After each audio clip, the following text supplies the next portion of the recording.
folks. This is Pastor Mike Hoggard, pastor of Bethel Church in Festus, Missouri, and head of prophetic research ministry with another Watchman video broadcast. Who is it that showed up on national television, big, high-ranking news agency, the news that you can trust? Who is it that showed up on his program with Masonic insignia? Take a look at this. Guess. In fact, let me dissect the symbols first, all right? We have the compass or astrolabe. That is a Masonic symbol. Represents the masculine. It represents Osiris. We have look at there, we have a skull in there. The skull represents Osiris. It represents the god who has died and is awaiting resurrection. That's who that represents. And remember that Jesus died at the place of the skull. He's defeating the skull guy. Who's the skull guy? It's the Antichrist. And then we have a big circle around all of this, and it looks to me, and I'm reasonably sure because I've seen this symbol before, that we have the symbol of the Ouroboros. They say it's a symbol of eternal life. They say it's a symbol for a resurrection, as it were. It's the snake with the tail going into its mouth. Manly Hall, Albert Pike, all of the other New Agers, they say that the mouth, of course, is the sacred feminine, Mystery Babylon the Great, the mother of harlots. The tail would be the masculine, and they're fused together. The sacred fusion, that when the sacred fusion takes place, that's when the opposites are joined together. Good and evil, left and right, male and female, the divine and the human, the sons of God and the daughters of men. When they're fused together, then man is going to be better. We're going to have a better world. We're going to have a new age. Man is going to be immortal. We're going to be gods, like Ray Kurzweil said, when all of these things take place. And if you haven't guessed yet who this is none other than Glenn Beck, the Mormon / Mason. Oh, he's not a Mason. If he's a Mormon, he is practicing Masonry under a different veil. That's what it. In fact, here he is. Look at his little cummerbund there. Skull and crossbones. Is he a member of the Skull and Bone Society? No. But the idea of symbolism. And by the way, this is his magazine, Fusion Magazine. Two things fusing together. When you have, let's go back to the Hegelian dialect. You ever heard of the Hegelian dialect? I think it's Friedrich Hegel, German. Some good things have come out of Germany. I love bratwurst, all right? And I love sauerkraut. And the two together are just really good. But anyway, German gave us a lot of bad guys. And Hegel was one of them. And Hegel had this idea of how to create a new world or a new system of things, or how to get something brand new going. You take the old and you take the new and you mash it together, or you take opposites like creationism, and you take the opposite of evolution and you mash them together, and you have a new synthetic doctrine called theistic evolution. And just by the way, in the Bible, God always separated the opposites. We're going to see that here in just a little bit. But we've done several things on Glenn Beck. We've talked about him. I know he's popular. I know that, I watched him for a long time. I watched him. I thought, man, this guy talks he says what I want him to say. And he talks a lot about God and junk. And then I found out that he was a Mormon. That kind of went, well, the God that he's talking about is not the same God of this Bible. They're not the same God. Why evangelicals are courting this guy? I say I'll never figure it out, but I think I do get it. It is part of the routine and part of the plan that we're moving into right now. He's leaving Fox News, or he's quitting his daily program on Fox News. What does he have up his sleeve? I don't know. But I can tell you by the symbols that he represents himself with, there's not going to be any good coming out of this. And you just kind of, my question is, if you don't have, if you're really a good guy, why are you wearing the bad guys' t-shirts? Why are you wearing the bad guys' symbols? And I just kind of did a brief search, and I saw pretty much this same logo on a Masonic website. The two pillars, Jacob and Boaz, they talk about the crypt. The crypt is a very, very special and powerful symbol in Freemasonry, because the crypt is where the skull is. The dead guy. You see the Masonic image of a coffin. That it represents the beast who is in the pit. He's dead. He's in the grave. And he needs to be brought back to life, and he will be when the two pillars of the heavenly realm and the earthly realm are joined together in the royal arch by the keystone. Okay? They're fused together by the keystone. That's what that represents. So the fusion, all of this stuff. If you're a good guy, why are you wearing the bad guys' t-shirts? Now, let's move on. A couple of technology things we're going to deal with today. Somebody sent me this. Dining has no qualms with palm scans. This is, let's read the article here. University of Maine Dining Services is testing a program for entry to its facilities that could replace the use of Maine cards with a, quote, hands-on experience for students with meal plans. Over the next month, Dining Services will be testing a pilot program that uses a scan of an individual's palm in place of his or her Maine card. The program uses infrared technology to recognize the meal plan's user's palm and links that image to that person's Maine card account. Instead of swiping your card, the program is going to identify you by the palm. Oh, let's see, by the palm of your hand. Let's see. I've read that somewhere before. Is it in Revelation? Yes, and that no man might buy or sell save he had the mark or the name of the beast or the number of his name where? In their right hand. Let's look at the picture here. Well, look at there. It's his right hand. Imagine that. This is desensitizing everybody. Notice they're starting out with college students. College students, they're very ambitious, and they want to get into the new world. They want to create the world. They want to be part of the new world. Notice that this is not being test marketed at the senior center. Okay? It's not because seniors are going, I'm not putting my hand there. What's this all about? This is not the way we used to do it back in the old days. Then you're going to see it moving into the elementary schools. Instead of kids getting, and I remember in school, I got a little lunch card, little blue lunch card, and there was a nice old lady who sat there at a little desk when we would line up for lunch, and before we could get our container of milk, she took our lunch ticket and went snip like that. You know what? It was personally identifiable because it had my name on it, written down. Okay? But you'll start to see this in schools. It's just about getting everybody. And I caught this when Mobile came out with their Speed Pass. You have this thing on your keychain, and it's got a radio chip in it, and you buy your gas, and you just put that thing up to the gas pump, and all of a sudden, bleep, you've paid for your gas. And that was like 10, 15 years ago, and I'm going, I think I know where this is going. Okay? So do we not recognize people who have their cell phone in their hands? We talked about this.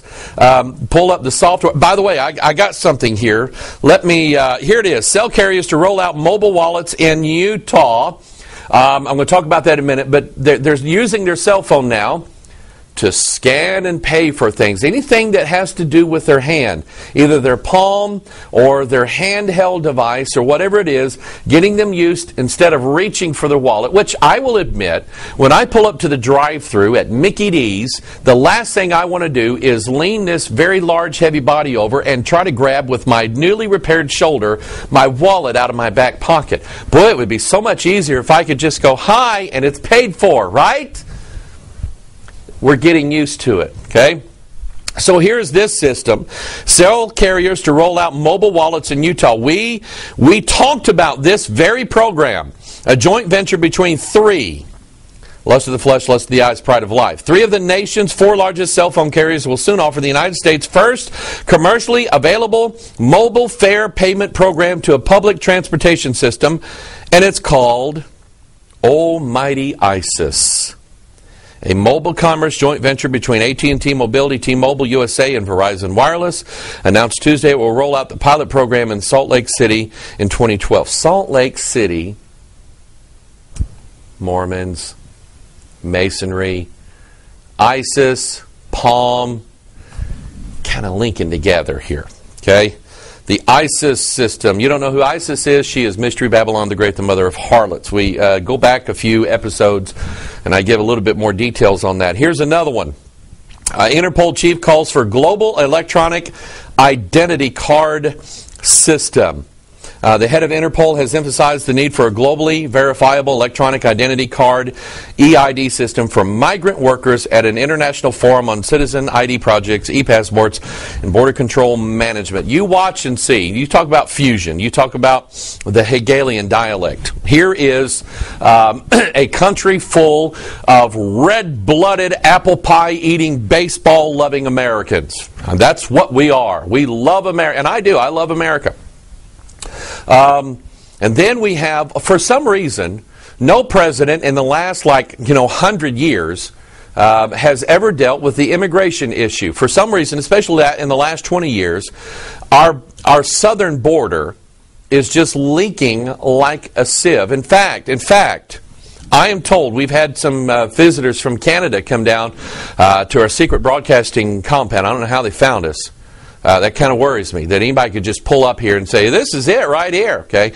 But anyway, they've come down from Canada, and they'll tell you, getting across the border from the States to Canada and vice versa, they said it's awful. The checks and the security and everything like that.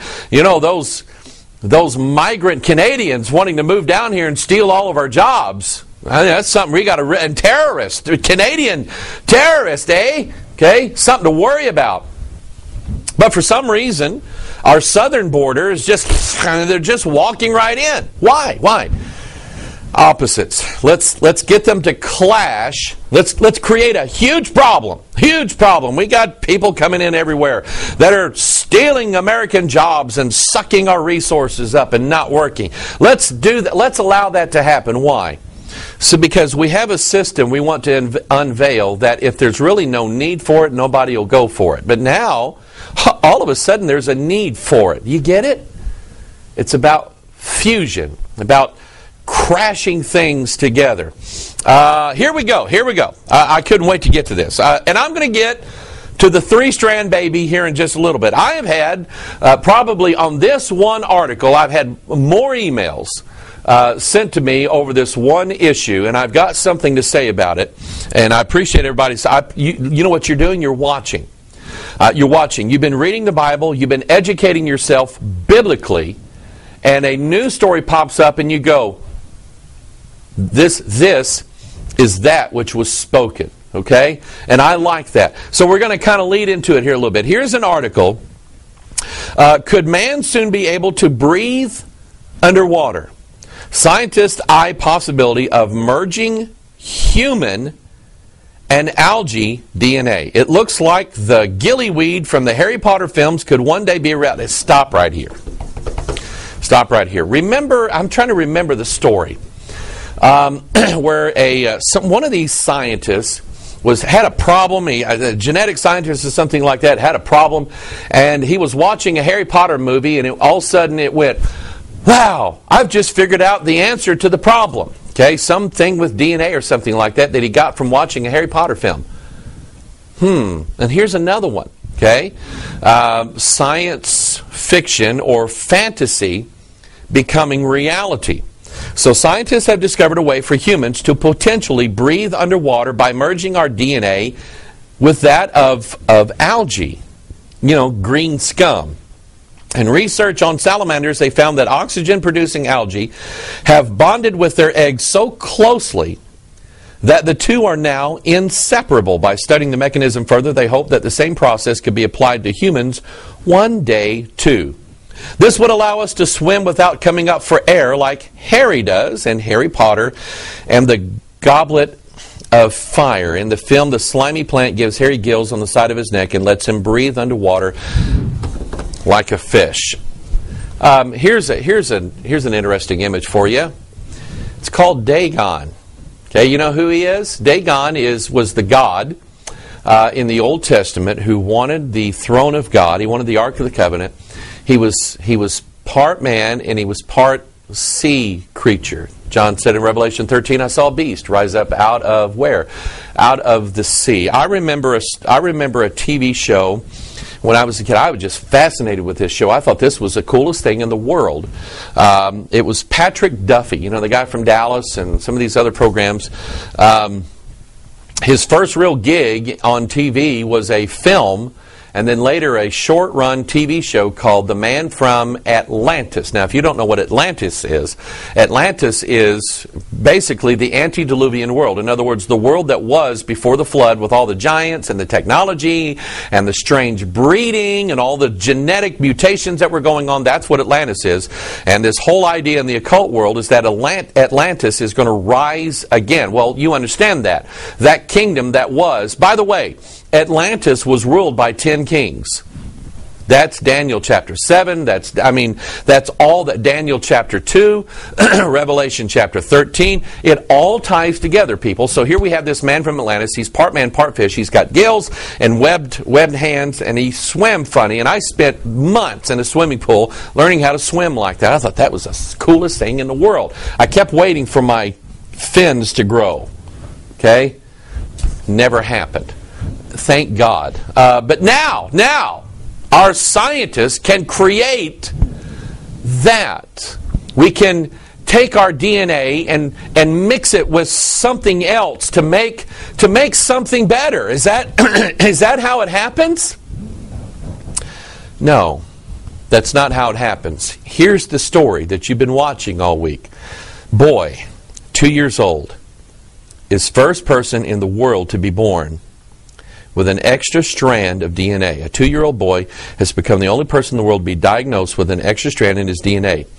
Alfie Clamp was born blind and with severe disabilities, which led doctors to carry out various tests. They revealed his 7th chromosome, interesting, has an extra strand of material which has never been documented anywhere in the world before. Doctors are baffled at his condition, which is so rare it does not have a name. Now,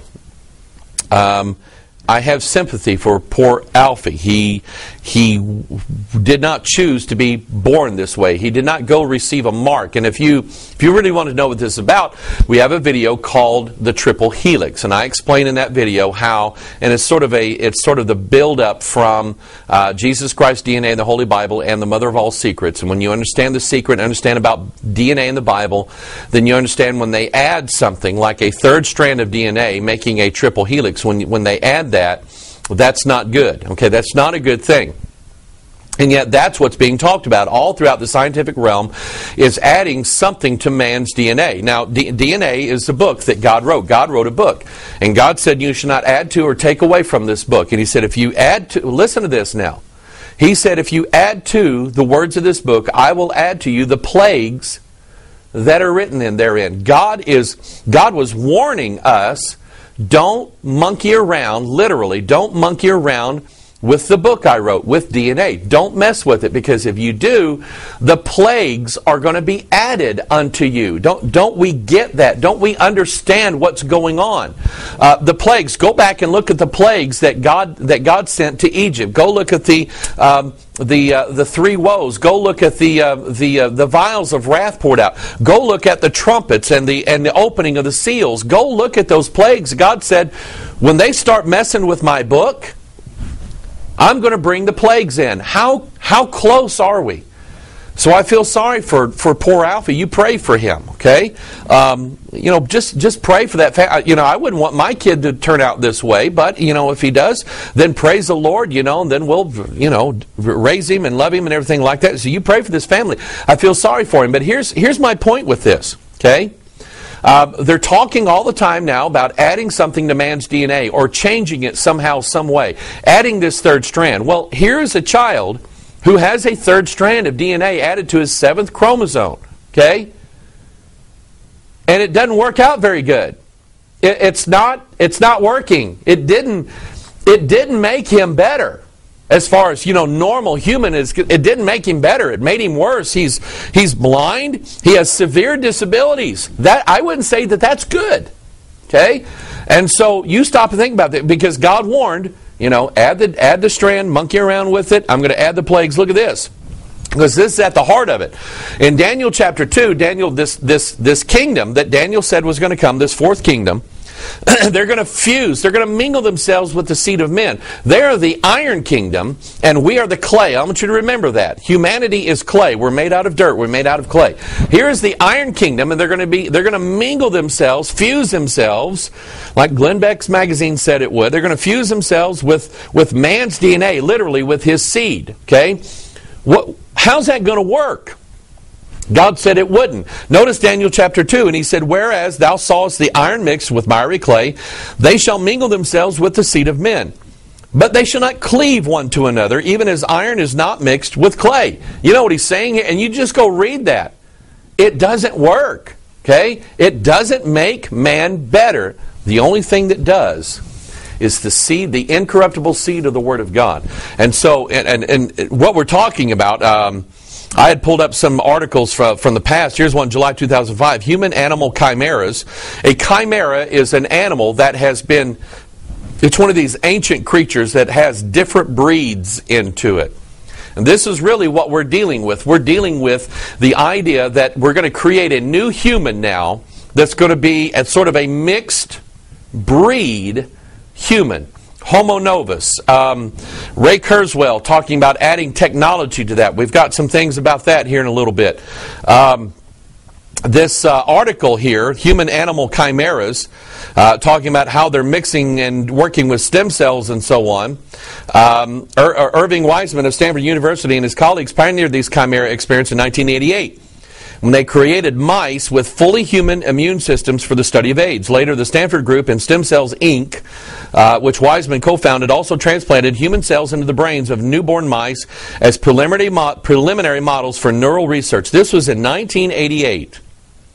And working with fetal sheep, Ismail Zanjani of the University of Nevada at Reno has created adult animals with human cells integrated throughout their body. No one knows what the consequences will be as the proportion of human cells in an animal increases. Wiseman and others, for example, have envisioned one day making a mouse with fully humanized brain tissue.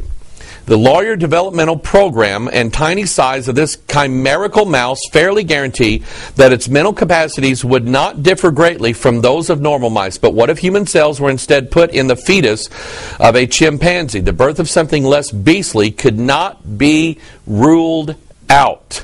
Within the U.S., at least, greater uniformity may emerge from general guidelines on stem cell use recommended in late April by the National Academy of Sciences. The NAS recommended that chimeras involving most animal species generally be permitted. It urged a ban on any use of human cells in other primates, however, as well as the introduction of animal cells into human blastocysts. It also warned against allowing human-animal chimeras to breed. Some human cells might have managed to infiltrate the animal's testes and ovaries. Breeding these animals could theoretically lead to the horrible, and in most cases assuredly fatal, result of a human embryo growing inside an animal mother. Think of the sickening world that we're living in right now. And God desperately tried to warn us, don't do it. It's like your mom. Your mom says, don't jump up and down on the bed. Okay? But Mom, this is fun. Come on, Mom. Okay? Come jump on the bed. You know, Mom says, no, I don't want hip replacement surgery. Why is she telling the kids not to jump on the bed? The kids don't understand that. So if Mommy sits down and says, son, let me explain to you all the possibilities of things that could happen. It just goes right over the kid's head. And as soon as Mom's back's turned, they're jumping on the bed. And what's going to happen? And God's been telling us now for 6,000 years, quit jumping on the bed. And we're jumping on the bed. Genetically modified cows produce human milk. This is from April 2nd, 2011. The scientists have successfully introduced human genes into 300 dairy cows to produce milk with the same properties as human breast milk. Stop right here. Isn't it interesting? Isn't it interesting that the first animal cloned was a sheep? The shepherd, Jesus Christ, and his sheep, the church, versus the idol shepherd and his sheep. It's interesting. Isn't it interesting that the Philistines gave an offering of mice for the plague that had come upon them? And we're dealing with mice. Isn't it interesting? The Bible is likened to milk. And we're dealing with milk. Cows that are giving human milk. Okay? We're messing with things that we shouldn't be, even in the law. And some people just refuse to believe that the Bible was anything but a book of ancient history, and they got it all messed up, and laws that were outdated that don't mean anything anymore. Au contraire, Leviticus 19:19, ye shall keep my statutes. Thou shalt not let thy cattle gender. You know what the word gender? It's the word genes. Okay? Genetics, DNA. Thou shalt not let thy cattle gender with a diverse kind. Thou shalt not sow thy field with mingled seed. Neither shall a garment of mingled of linen and woolen come upon thee. Linen is from vegetable matter. Wool is from animals. And here we are. We can mix vegetable DNA in with human beings, the algae, and so we can breathe underwater and be like underwater beasts, Leviathan. And then, we're mingling everything else with the lambs and the cattle, and the cattle are gendering now with a diverse kind. He said, you cannot sow your seed with mingled, your field with mingled seed. What's Monsanto in the business of doing? That's like, their cash crop is mingled seed. And God's been warning us for years, don't do this. Please don't do this. Don't do this. I'm telling you, don't do this. And we're doing it. Now, I happened upon a verse this morning that I think is interesting. This verse here that says, thou shalt not let thy cattle gender with a diverse kind. Okay? Diverse. Look at Daniel 7, verse 19. Then I would know the truth of the fourth beast, which was what? Diverse from all the others. Notice verse 23, speaking of the kingdom. Thus he said, the fourth beast shall be the fourth kingdom upon the earth, which shall be what? Diverse from all kingdoms, and shall devour the whole earth, and shall tread it down, and break it in pieces. As it was in the days of Noah, and in the days of Noah, or shortly thereafter, I'm not sure which yet, either before the flood or after the flood, was this: the human-animal chimera. We know that all flesh had corrupted its way on the earth before the flood, but Noah was perfect in his generations, in his genes, in his genetic. You know why? Noah kept the law. He kept the law. Did he obey the law? No, he didn't obey the law. I haven't obeyed the law, and you haven't obeyed the law. Nobody's obeyed the law except Jesus. But he kept it. He kept the law. He kept the book intact. His sons were not mingled seed kids. Okay? Here's the story. We might be Martians. This came out March 27th. The search for extraterrestrial genomes. Planning on looking at your family tree? If you go back far enough in time, you might discover relatives who used to live on Mars. While that notion may seem a little far-fetched at first, don't laugh. According to MIT News, many scientists consider that life on Earth may be descended from organisms that arrived here from the red planet by hitching a ride on meteorites. Do you know what meteorites are? I saw a star fall from heaven. That's what meteorites are. They're calling falling stars, shooting stars. Folks, we're being set up. This world is all the imagery and everything like that.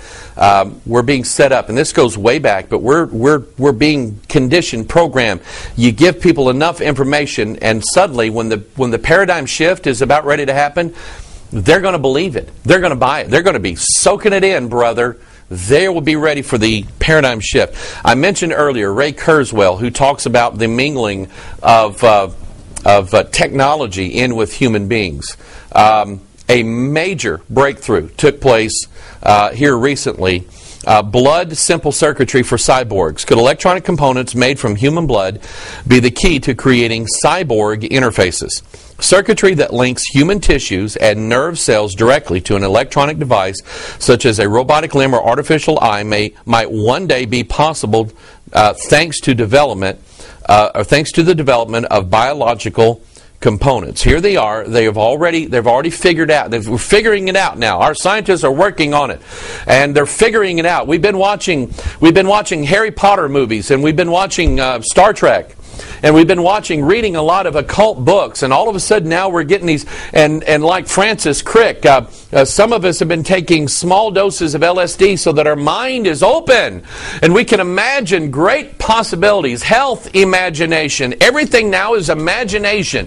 What we imagine, we will achieve. That's what they said at the Tower of Babel. I'm going to get to that here in a little bit too. But now whatever they're imagining, they're coming up with. They say, we can do that now. Okay? We're living in a dangerous world. We're fixing to be all fused here. Okay? Fixing to be all fused. This one just came out, April 11th, 2011. UN document would give Mother Earth same rights as humans. I love it. Bolivia will this month table a draft United Nations treaty giving Mother Earth the same rights as humans, having just passed a domestic law that does the same for bugs, trees, and all other natural things in the South American country. The bid aims to have the UN recognize the Earth as a living entity that humans have sought to dominate and exploit to the point that look at that word, dominate. Humans have sought to dominate and exploit to the point that the well-being and existence of many beings is now threatened. The wording may yet, I love this word, the wording may yet evolve, but the general structure is meant to mirror Bolivia's Law of the Rights of Mother Earth, which Bolivian President Evo Morales enacted in January. That document speaks of the country's natural resources as blessings and grants the earth as a series of specific rights that includes rights to life, water, and clean air, the right to repair livelihoods affected by human activities, and the right to be free from pollution. It also establishes a ministry of Mother Earth. That sounds like the prophets who sat at the table of Jezebel, is what that sounds like. And provides the planet with an ombudsman whose job is to hear nature's complaints as voiced by activists and other groups, including the state. Now here's what I like. Here's the devil is in the details. Look at this. If you want to have balance, remember that word? And you think that the only entities who have rights are humans or companies, then how can you reach balance? But if you recognize that nature too has rights, and if you provide legal forms to protect and preserve those rights, then you can achieve balance. Yin and yang, male and female. No longer should the male, the evil male, be in charge of everything. We want the female to be equal. Everything has got to be equal now. No one in authority, no one in charge, nothing like that going on. We want balance. And the whole idea of balance, the yin and the yang, this is the sons of God and this is the daughters of men, and they're going to be balanced together. That's what this is all about. You just read the article and the language comes out and you go, yep, this is that which was spoken by the prophets. I'm glad we have a sure word of prophecy to guide us. Here's another one, and I'm going to show you some verses here. Can genes be patented? Appeals court will weigh in soon. Patenting genes, genetics. Let's say that a gene structure is patented. Let's say that somebody comes down with a disease and they have a gene therapy to treat that disease. They inject the person with the genes. Those genes go into that person. Who owns them? Monsanto, Dow, some of these other companies. You don't belong to you anymore. You don't belong to God anymore. You now are fused and balanced. But you don't own yourself, and God doesn't own you anymore. Look at this, Deuteronomy 11, verse 24. Every place whereon the soles of your feet shall tread shall be yours, from the wilderness and Lebanon, from the river Euphrates, even unto the uttermost sea coast, even unto the uttermost sea shall your coast be. God was telling them that He said, when you walk across this land, every place that your feet touches, that's 10 toes, dominion. Dominate. Remember that word from that article. Mankind is dominating the earth. Well, yeah, because God said, put your feet down, the number 10 there, you're in charge. You're in control.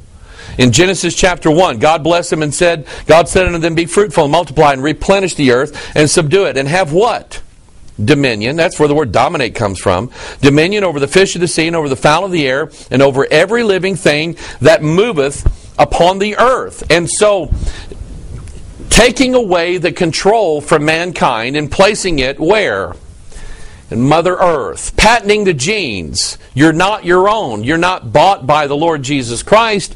You're owned by principalities, powers, rulers of darkness, spiritual wickedness in high places. Daniel's fourth kingdom, the Mother Earth. They own you now. I always liken the change of DNA to the change of the Bible.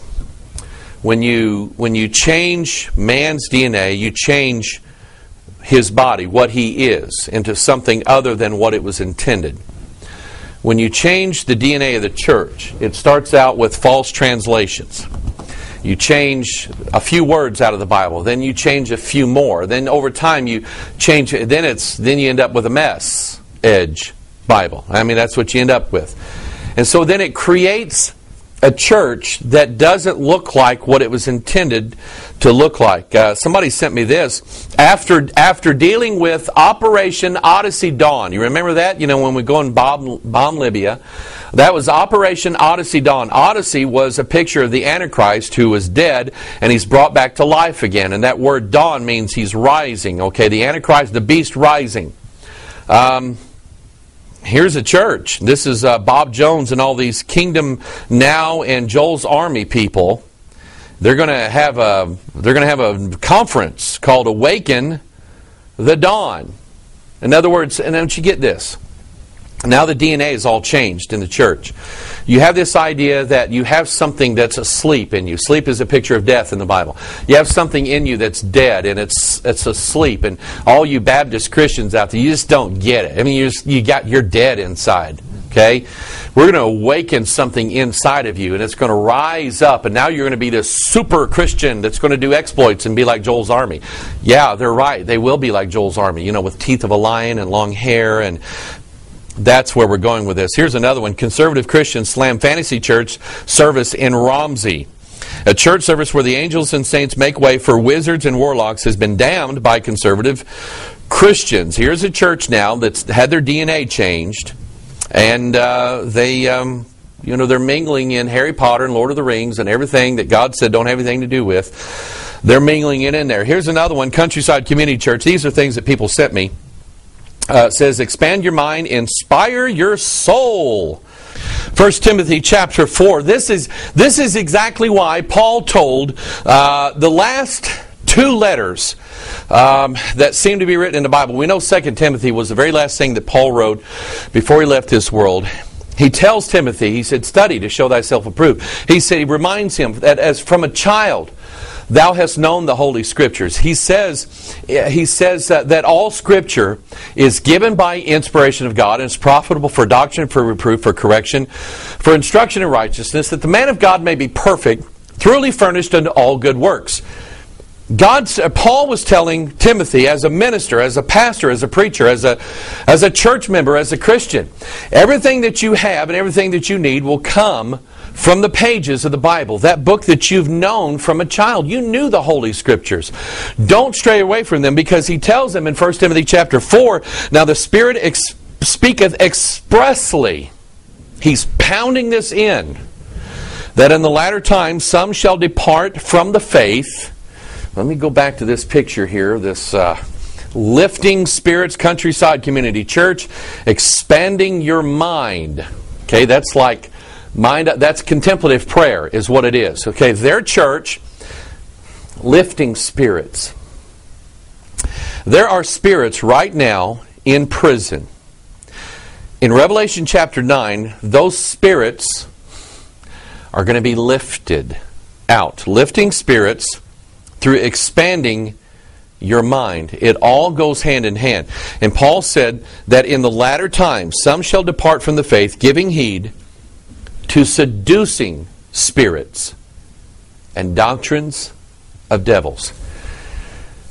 When you change the DNA of the man, you change what the man is. When you change the DNA of the church, you change. The church is not a bride anymore. It's a beast. It's a very, very large, evil, brute beast made to be taken and destroyed. It all goes back to Babel. Babel was a work that man began to elevate himself to godhood that is unfinished. Okay? They didn't quite get it done. It wasn't accomplished yet. So, let's go back to Babel. You've seen the European Parliament building. It looks like the unfinished Tower of Babel.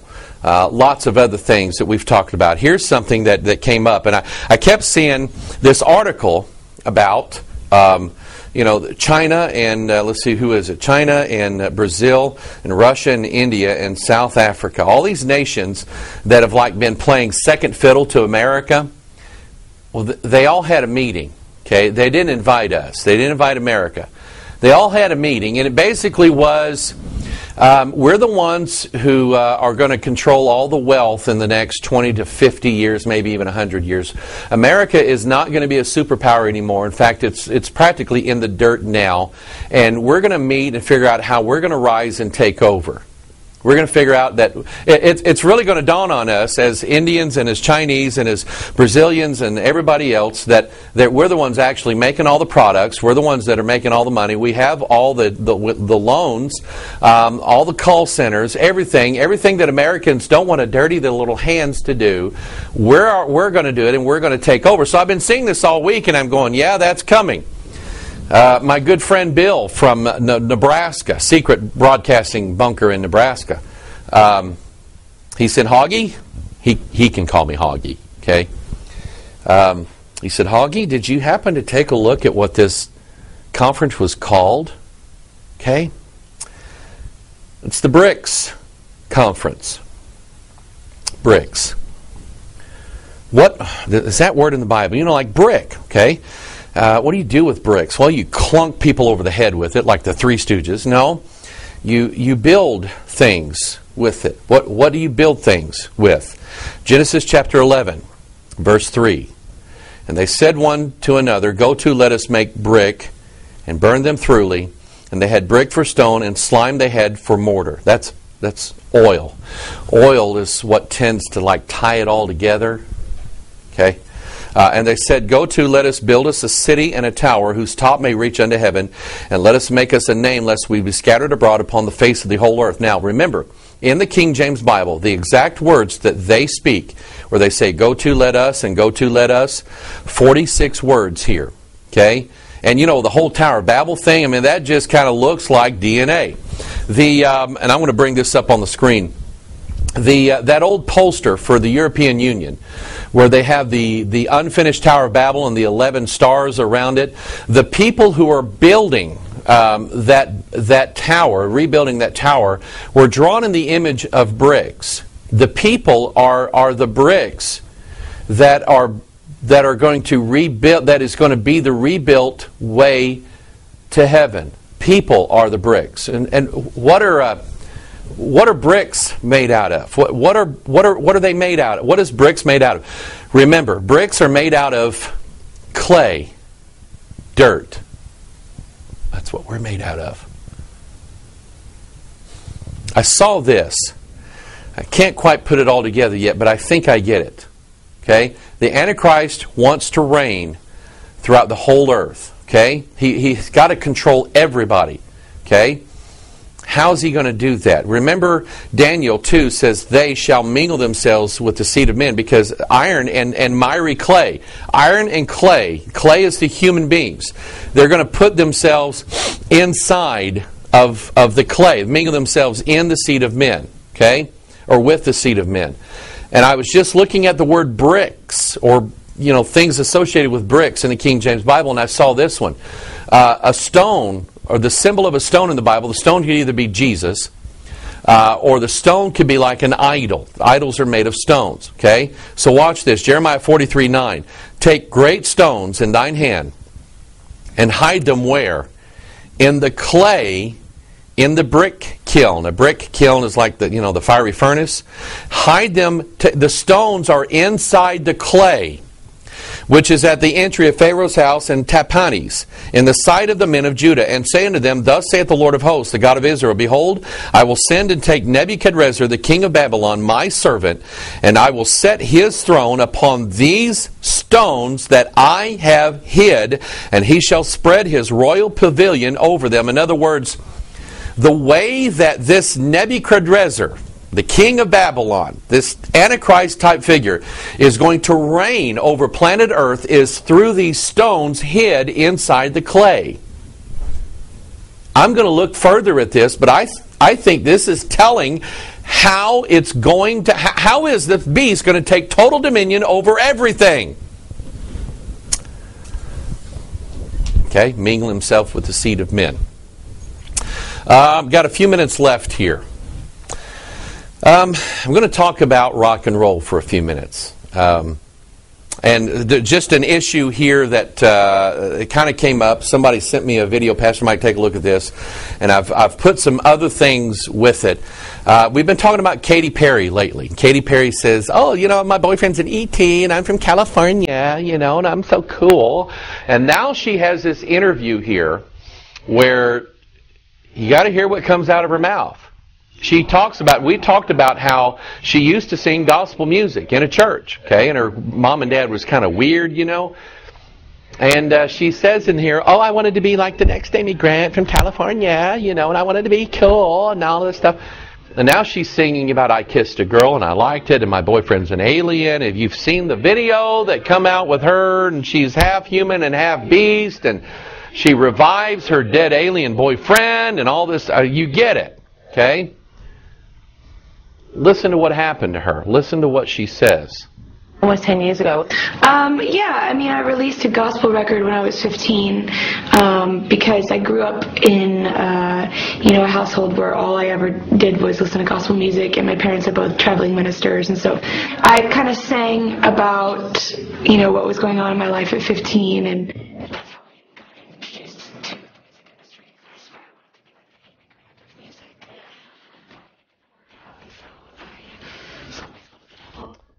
I guess I sold my soul to the devil. Let me clear up a matter of a point of theology here. Let me see if I can find this real quick here. You don't have to sell your soul to the devil. You don't have to do that. Okay? I don't know if I can find the verse here. You're already born into sin. Okay? You're already His. When you're born, you're His. You don't have to sell your soul to the devil. I believe in redemption. I believe that God can take even the worst of people.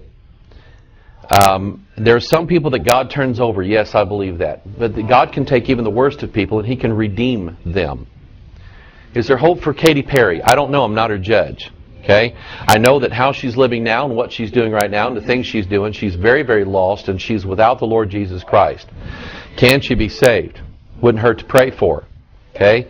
But it's indicative of the spirit that is inside the rock and roll music industry, the country music industry, even the Christian music industry.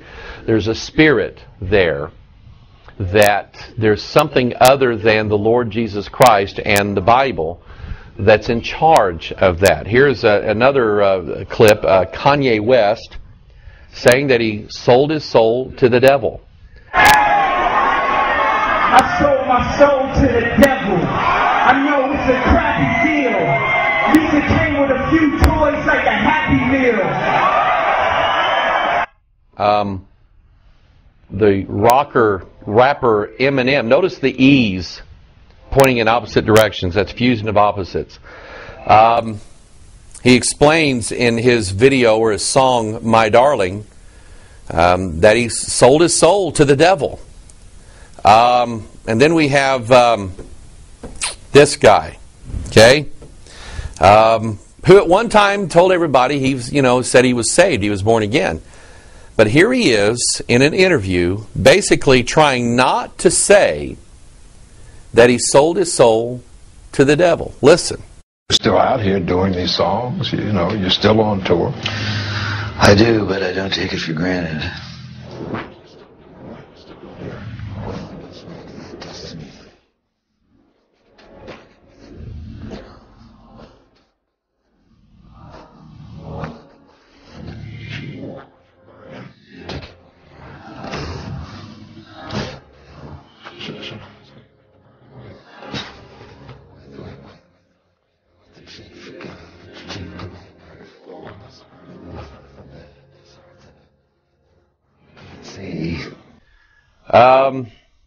You have Rihanna, who obviously has sold her soul to the devil. Snoop Dogg. The imagery here in this video is that he made a deal with the devil. Now he's all corrupt, and now stop to think about it. Snoop Dogg he has all the drugs he wants, he has all the women he wants. He can basically do anything that he wants to. Okay, he can please every desire of his flesh. He has money, he has everything. He can do whatever he wants to. Here's the problem: he's traded in what he could have had eternally for what was temporary. Esau, that's what Esau did. He took his eternal birthright and gave it away for an instant satisfaction of a bowl of lentils, bowl of pottage. That's what he did. Let's be careful. This world has a lot of delights in it. A lot of things that we want. A lot of things that make our flesh feel good. Let's be careful to remember that what we have waiting for us is far better than what we can have right now. Joel Osteen, you're wrong when you say that your best life can be now. You're wrong. The best life is awaiting us through the cross of Jesus Christ. These people that say, I sold my soul to the devil, man. Okay? I believe some of these rock stars, rappers, people, I think they're demons. I think some of the record producers are possessed of devils, is what I think. God can deliver people like that. And just because somebody says, I sold, Katy Perry, I sold my soul to the devil. Okay? She's a California Valley girl. You can just hear that by talking to her or by listening to her. Doesn't have to. You're already born into sin. Okay?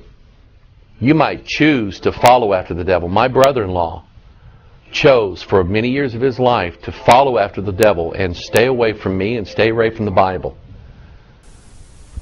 But some people prayed for him. I did. His mom and dad did. His sisters did. People prayed for him. And God bought him back. Okay? God bought him back. Why? Because he loved him. The story in the book of Hosea, and I'm almost done. The story in the book of Hosea, where Hosea was told to marry a wife of whoredoms. And he doesn't just do it by commandment. He really falls in love with her, and he loves this woman. And so he marries her, knowing what kind of woman she was. And go read Hosea. So I'm just going to paraphrase here. And anyway, all of a sudden, she's out committing whoredoms again. And then she's not there anymore. He sends the kids out going looking for her. She's in the slave markets. And Hosea a picture of the Lord Jesus Christ, buys her back and says, now you're mine for keeps, for good. That's what Jesus can do for you. Whatever you've sold, if you've sold out to sin, you've sold out to the devil, whatever you've done, it may not be too late for Jesus to redeem you and buy you back. This is Pastor Mike. I love you. God bless you. Keep us in your prayers. Thank you for all that you do for us, all these great articles you send our way. Thank you for your help. If you want to help us, you can. Thank you for that. God bless you. But just keep praying. Keep standing for the Lord. Keep watching. The days are getting near. God bless you. Take care. Bye-bye.